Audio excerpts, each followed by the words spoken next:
জয়শ্রী মহাকাল। খুব ভালোভাবে আমি নেপালের দিকে রওনা দিয়েছি। যতটাই কালকে আমি নেগেটিভ ভাইব্রেশনের জন্য পাজেল ছিলাম, ততটাই আজকে খুব ভীষণভাবে পজিটিভ। কালকে বিহার আসার পরে বিহারে আমি একটি ক্যাব বুক করি। তো প্রথমেই আমি যখন ক্যাবে উঠলাম, ওখানের যে দাদা গাড়ি চালাচ্ছিলেন, সঙ্গে সঙ্গে ওঠার পরে আমাকে একটা মিষ্টি বাক্স দিল। তো ভীষণ আমি তখন আশ্চর্য হলাম কিসের জন্য। তো বলল যে माताजी हमारा ये नई गाड़ी है, तो अभी अभी पूजा दे के हम आपके पास आ रही उधर से, तो ये प्रसादी है आपके लिए। তো শোনার পর ভীষণভাবে মানে আমি আশ্চর্য হলাম যে যাক, সঙ্গে সঙ্গে ভগবানের প্রসাদ মানে স্বয়ং ভগবান আমার সঙ্গে এখন আছে।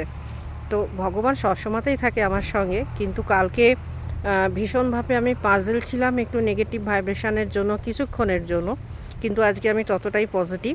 তো কথায় কথায় উনি আমাকে বলল যে উনি কাশী বিশ্বনাথজি যে মন্দির আছে বেনারসে, উনি ওখানকার ট্রাস্টিতে আছে।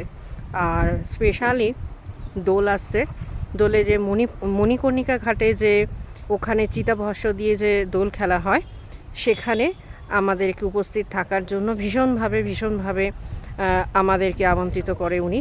তো যাই হোক, আমি এখানে একটা কাজের জন্য এসেছি বলে আমি এখান থেকে ফিরবই 12 তারিখের পর। তো আমি বেনারস পৌঁছাতে পারবো না। তো কথায় কথায় ওনার সঙ্গে অনেক কিছু জানা গেল।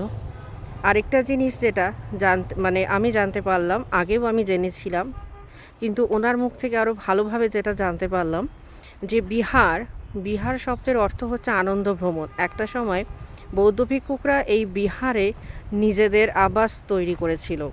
আর তখন কিন্তু ম্যাক্সিমাম বাড়ি তো তখন ছিল না বিহারে। তখন যে বৌদ্ধ ভিক্ষুকরা থাকতেন তারা কাঠের বাড়ি বানিয়ে, এখন তো সমস্ত কিছু ইট কাঠ সিমেন্ট পাথরের হয়েছে, কিন্তু একটা সময় কিন্তু ওখানে কাঠের বাড়ি ছিল।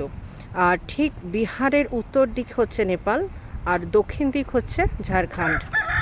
তো এখন আমি নেপালের পথে রওনা দিয়েছি। আশা করি আমাকে আর কোনো রকম সমস্যায় পড়তে হবে না। আমি সেই সমস্যা থেকে বেরিয়ে গেছি, কারণ স্বয়ং পশুপতিনাথ আমার সঙ্গে আছে। আর আমি আজকে আমার বাবাকে নিয়েও এসেছি, মানে বাবা বলতে আমার পশুপতিনাথজিকে নিয়ে এসেছি। তো দিনটা বেশ ভালোই কাটছে। কালকে আমার শুরুয়াতটা ভীষণ ভালো ছিল, শুরু ভালো ছিল, নিশ্চয়ই আজকে শেষটাও ভালো হবে।